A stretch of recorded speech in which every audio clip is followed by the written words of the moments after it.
ओम शांति। बंधन मुक्त स्थिति बहुत प्यारी स्थिति है। बंधन मुक्त व्यक्ति खुद को भी बहुत प्यारा महसूस करता है और दूसरे भी उसे बहुत प्यार करते हैं। सचमुच कोई भी बंधन जीवन में ना हो। मनुष्य जो अच्छे कार्य करना चाहे वो कर सके, बहुत भाग्य की निशानी है।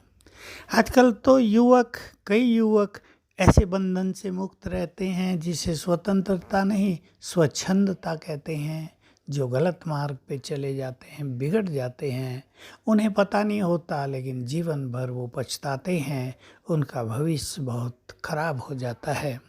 तो हम सभी बंधनों से मुक्त बनेंगे। बहुत सुंदर जीवन है बंधन मुक्त जीवन। और रोज हमें ईश्वरीय महावाक्य सुनने को मिलते हैं और बाबा अपने महावाक्यों में बहुत अच्छी बातें करते हैं। देहभान से मुक्त होना, मोह से मुक्त होना, अभिमान से मुक्त होना, हमें रोज सीख मिलती है, अच्छी अच्छी शिक्षाएं मिलती हैं। इसलिए हम एक ऐसे पथ के अनुगामी हैं जहाँ हमारी परमात्म पालना रोज हो रही है। उसकी शिक्षाएं मिल रही हैं, उसका प्यार मिल रहा है, उसकी शक्तियां मिल रही हैं, उसकी दुआएं मिल रही हैं, उसके वरदान मिल रहे हैं। ऐसा भाग्य संसार में भला किसका हो सकता है? सोच के तो देखो, हमें भगवान की दुआएं मिल रही हैं।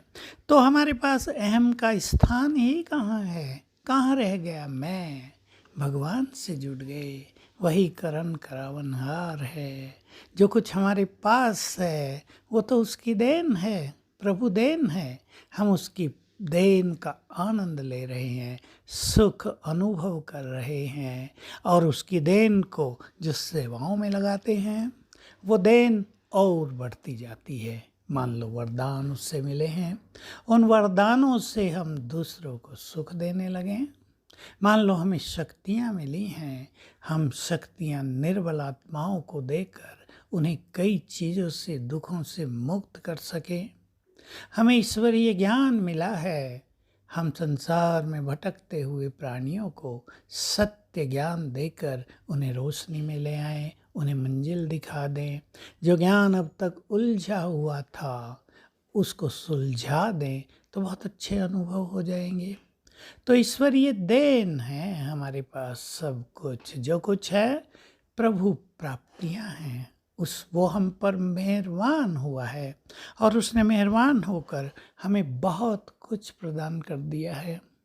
तो हम अहंकार के बंधन से मुक्त बने। ये भी बहुत बड़ा और सूक्ष्म बंधन होता है योगियों के मार्ग में। इसे याद रखेंगे, क्रोध और अभिमान योगियों का महान शत्रु है। इससे जो स्वयं को मुक्त कर ले उसका जीवन निर्मल और शीतल हो जाता है। तो लक्ष्य बना लें, मैं और मेरे के, तेरे मेरे के बंधनों से भी हम मुक्त हो जाएं। कईयों को रहता है मेरी सेवाएं, मेरा सेवा केंद्र, मैं इंचार्ज, दूसरों का जरा भी इंटरफेरेंस नहीं। ये बहुत बड़ा बंधन हो जाता है। और क्या होता है इससे कि हमारी प्रगति रुक जाती है, हम उसी स्थान पे खड़े रह जाते हैं, हम बेहद में नहीं जा पाते। लेकिन यदि हम अपनी वृत्तियों को बेहद की कर दें तो हमारी जो योग्यताएं हैं उनका विकास बहुत ज़्यादा होगा, उनमें वृद्धि होती जाएगी, विकास होता जाएगा। और जहाँ मैं है, ये मैं तो एक दीवार है। ये मैं की दीवार हमें दो बड़े नुकसान करती है। एक, हमारे वाइब्रेशंस को दूसरों तक जाने के लिए रोक देती है। दूसरा, परमात्मा यदि हमें यूज करना चाहता है, हमारे द्वारा कोई बड़ा काम करना चाहता है, तो ये मैंपन हमारे सिर के ऊपर जैसे दीवार है वो हमें यूज कर ही नहीं सकता है। तो बहुत बड़ा नुकसान, बहुत बड़ा बंधन ये मैंपन का हो जाता है। और मेरे को तो हम सब जानते हैं, जिसको हमने मेरा कहा उसमें हमारी आसक्ति हो गई, वो हमारे लिए बंधन बन गया। उधर हमारी मन बुद्धि जाने लगेगी, हमारा योग टूटने लगेगा, हमारी स्थिति बिगड़ने लगेगी। तो आइए हम इस अहंकार के, तेरे मेरे के, मैंपन के बंधन से भी मुक्त बनकर श्रेष्ठ योगी बने, जीवन को निर्मल निमित्त भाव से और बाबा की याद में पलने वाला बना दें। ओम शांति।